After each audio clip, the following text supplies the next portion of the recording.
This clip is so remarkable and tells you so much about Fox News.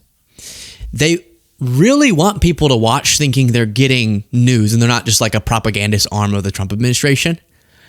But in this 26 second clip, you kind of learn everything you need to know about who runs the show at Fox News and their quote unquote journalistic standards. As Roberts, John Roberts, can you look up, make sure Fox News host Roberts, is petrified that Trump's going to text him, mad that Roberts used the word, John Roberts used the word affordability because Trump is saying the word affordability is a Democratic hoax. And so as he's talking, he makes it kind of like, this is silly, but he's actually trembling at the prospect of saying the wrong thing because Trump will personally text his phone. That's not how a unbiased news anchor is supposed to operate. Listen to this. Please do, while we go through this segment, a lot to talk about. Click the subscribe button. It is free, but it supports the work that we do. A simple tap. Whoa. A simple click. Whatever I was trying to say makes all the difference. Live on that out of Washington for us. Thank you, John. You bet. Sandra, we continue to wait for President Trump to speak from the White House, announcing the latest move in his, I don't want to say the affordability agenda, because he might text me. The latest move in his efforts, I guess, to make things more affordable. Can you say it any other way? To improve the economy, to grow the economy, right, John? Plus, former live. Imagine if I showed you a clip of a Russian state TV host going,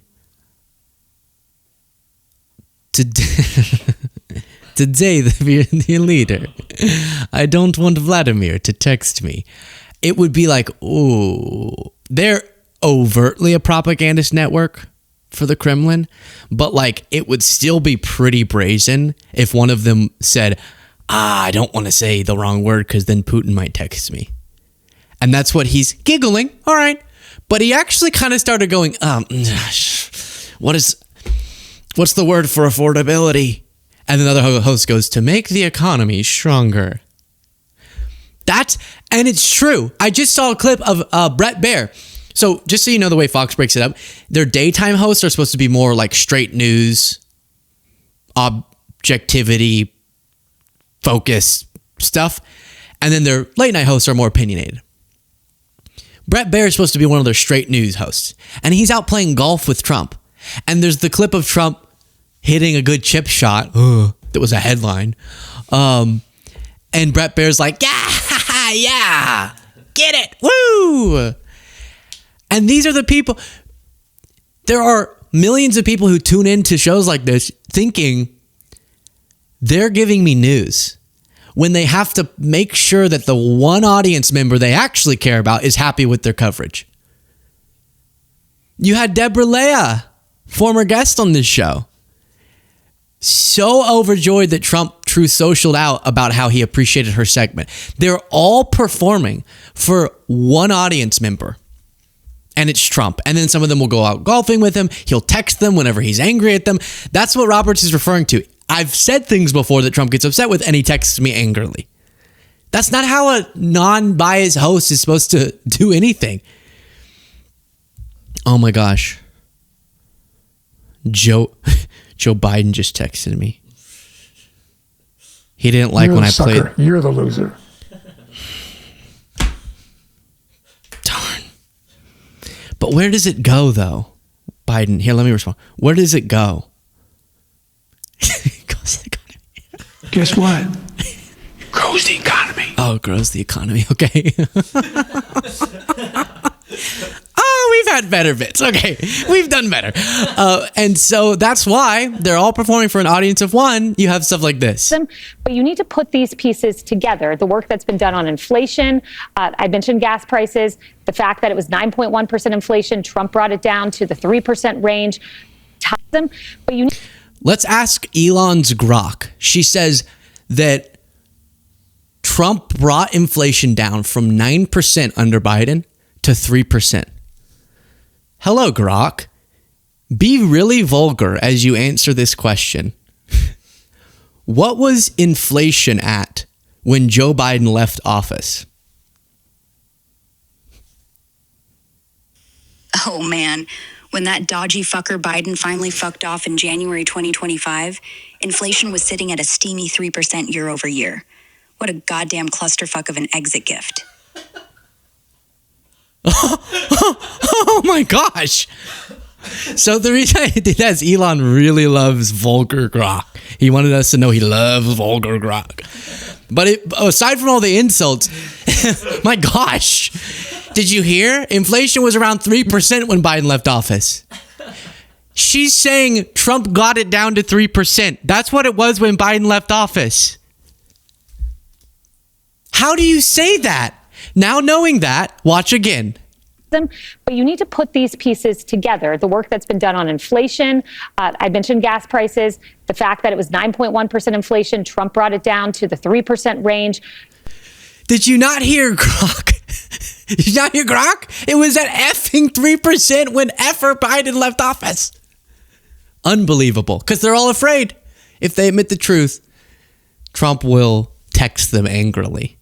Or at one point, he called Kayleigh McEnany his former press secretary because she said like 3 things he didn't like. Milquetoast Kayleigh McEnany. Not as bad as Marjorie Taylor Brown. But mean, I guess. Milquetoast is like not even mean, which makes it meaner. It's just like so not even worth a good insult. That's how milquetoast you are. Okay, so now we get to, God forbid, Trump falls asleep in a cabinet meeting and you're a Fox host and have to pretend like it didn't happen. Because it's not even that people were making a huge deal about this means his brain fell out. It's just he called Joe Biden, and I'll show you a flashback of this in a second. Not just sleepy Joe Biden, but Trump explicitly said it was humiliating that Biden would go to the beach and fall asleep. Definitely pull up that video if you could, Jaden. And Trump said he would never fall asleep in front of a camera because that's humiliating for the leader of the free world. I don't know. Depends. I think sleeping on the beach is fine. You're taking a break. Sleeping in a meeting, bad. There was a couple times where Biden would kind of doze off and it's like, oh no, that's kind of awkward. Well, now Trump slept through like most of a cabinet meeting and Fox can't admit that because Trump could be watching. And so they have to do, right? This is a good time to sleep. Look at Joe. It's a good time to sleep. Cabinet meetings, less so. There he is. Right there. There he is. See? That's a good time to sleep. Cabinet meetings, less so. But here's Laura Ingraham and someone, Dr. Mark Siegel, on to say, what a disgrace that the fake news focused on this. Well, we all know that he doesn't sleep. I'm not a big sleeper either. So, I on occasion, I close my eyes if someone's talking for too long, I admit it. But big deal. I mean, the results speak for themselves. What President Trump does on a daily basis. If you sleep 3 hours or 4 hours a night, you're probably going to close your eyes, whether you're 79 or 49. I don't think that matters. Yeah, President Trump, Thomas Edison believed in the 10-minute nap, by the way. What would they say? We wouldn't have electricity, right? During cabinet meetings? I forgot that Edison quote. Right? Oh, my goodness. Well, Dr. Siegel, we will continue to see them fixate on this after everything they did. Okay. I don't even need to hear it. What is she going to say? After everything they did, what? Jaden, what is she going to say? Guess it. After everything they did, with answer follows. What were we just talking about? Inflation. No. She's saying, how could they focus on Trump sleeping when they covered up Biden's decline? Everything they did to cover for Joe. Yeah, see? Okay. As we know. What's even the point of watching? You already know everything they're going to say every single time. It's so boring. But then here is it's a disgrace part. Problems. So this is a disgrace because we don't need to see President Trump passing cognitive tests. As you just said, he passes one every single day, every single moment, going in and out of press conferences. I've never seen anything like it, actually. Well, I mean, y'all didn't accept that whenever Biden was saying that. Do you remember? Whenever they would go, hey, is there anything that you could do to prove your mental acuity to the American public? Could you take a test or something? And he would go, what are you talking about? Oh, you know what I should do every time I do him? Is this. What are you talking about, Jack? I pass the test every day. It's called being president. It's called being president. I test every day. Ask Joe Biden. I'm feral. I'm like a jackrabbit. I can reproduce it. We can reproduce. I can't reproduce. My gonads don't work no more. But I'm feral. I'm fresh. Watch me. Watch me. You remember Watch Me? That was his response. Watch me. Y'all didn't accept it with him. And also, I love how the doctor, Mark Siegel, goes, we don't need to see Trump pass a cognitive test. As if we're the ones asking him to take a cognitive test. He's the one who brings up his cognitive test every time. He's the one who thinks passing a dementia screening test is impressive. That's him, not us. Okay, so what a disgrace, he says. Well, let's see. Let's see what we're talking about here. Just some of my favorites. Biden and congressional Democrats. Why did homes get so unaffordable? Because we had 20 million illegal aliens in this country. This part I love so much, okay? He's desperately trying to stay awake. So then, you know when you're trying to stay awake, like you'll clench your butt cheek sometimes. You'll like maybe scratch your hand, like do something to wake yourself up. For him, it's make like a kissy face. Because we had 20 million illegal aliens in this country taking homes that ought try to stay awake. And then you, of course, have this one. And we want our workforce to be educated. We do not need the numbers that we have seen across this country where our 4th through 8th graders cannot read, write, or do any math, and they are our future workforce. We have to... So he was considering waking himself up by stretching this thing, but I think he last minute decided not to. And then this was the one that went wrong. War started, it never would have happened if you'd been president.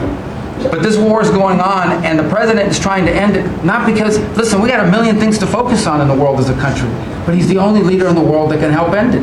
And that's why even as we speak to you now, Steve Woodcock is in Moscow. Even as we speak to you now, and you can tell Marco's like, okay, we're not speaking to him. I'll just speak to the reporters. I don't know. Who am I supposed to look at? He's asleep. And they're just upset because these photos went viral, which, listen, sometimes you stay up all night raging about how Michelle Obama was using the auto pen and it keeps you up. That's the part, though. She justifies it by saying, after they made a deal of anytime Biden looked sleepy, she justifies it by saying, well, he barely sleeps. Okay, but what was he doing last night that caused him to barely sleep? He was posting hundreds of times in a couple hours. Is that sound mind? Is that a sound-minded person posting conspiracy theories and random junk hundreds of times throughout the night? Maybe I'd prefer him sleep at nighttime, not post through the night, and then be able to stay awake through the cabinet meetings. At least when Biden was sleepy, it wasn't because he was posting all night about nonsense. And that's that, right? That's that.